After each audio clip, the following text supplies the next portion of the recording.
The Werewolf by Angela Carter. It is a northern country. They have cold weather, they have cold hearts. Cold, tempest, wild beasts in the forest. It's a hard life. The houses are built of logs, dark and smoky within.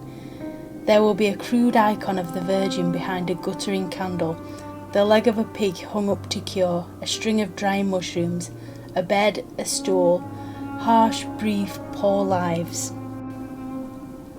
To these upland woodsmen, the devil is as real as you or I, more so.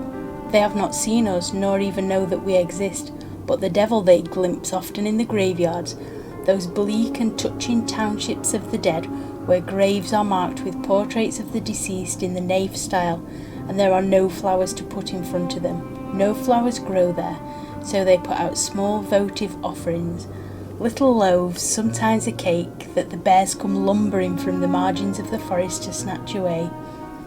At midnight, especially on Witches' Night, the devil holds picnics in the graveyards and invites the witches. Then they dig up fresh corpses and eat them.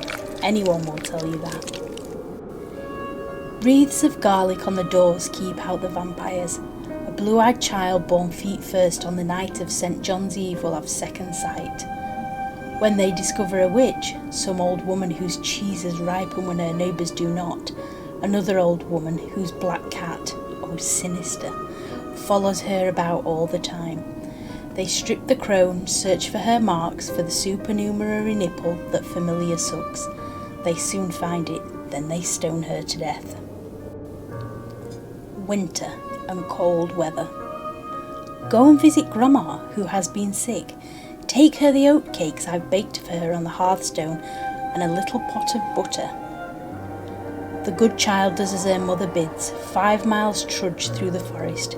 Do not leave the path because of the bears, the wild boar, the starving wolves. Here, take your father's hunting knife. You know how to use it. The child had a scabby coat of sheepskin to keep out the cold. She knew the forest too well to fear it, but she must always be on her guard. When she heard that freezing howl of a wolf, she dropped her gift, seized her knife, and turned on the beast. It was a huge one, with red eyes and running grizzled chops. Any but a mountaineer's child would have died of fright at the sight of it. It went for her throat, as wolves do, but she made a great swipe at it with her father's knife and slashed off its right forepaw. The wolf let out a gulp, almost a sob, when it saw what had happened to it. Wolves are less brave than they seem. It went lolloping off disconsolately between the trees as well as it could on 3 legs, leaving a trail of blood behind it. The child wiped the blade of her knife clean on her apron, wrapped up the wolf's paw in the cloth in which her mother had packed the oatcakes, and went on towards her grandmother's house.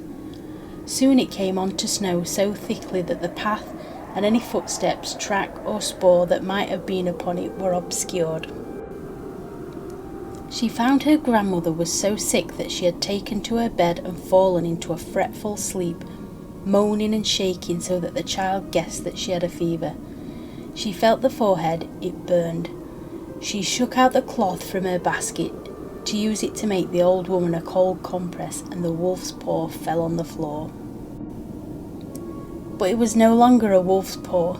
It was a hand chopped off at the wrist, a hand toughened with work and freckled with old age. There was a wedding ring on the 3rd finger and a wart on the index finger.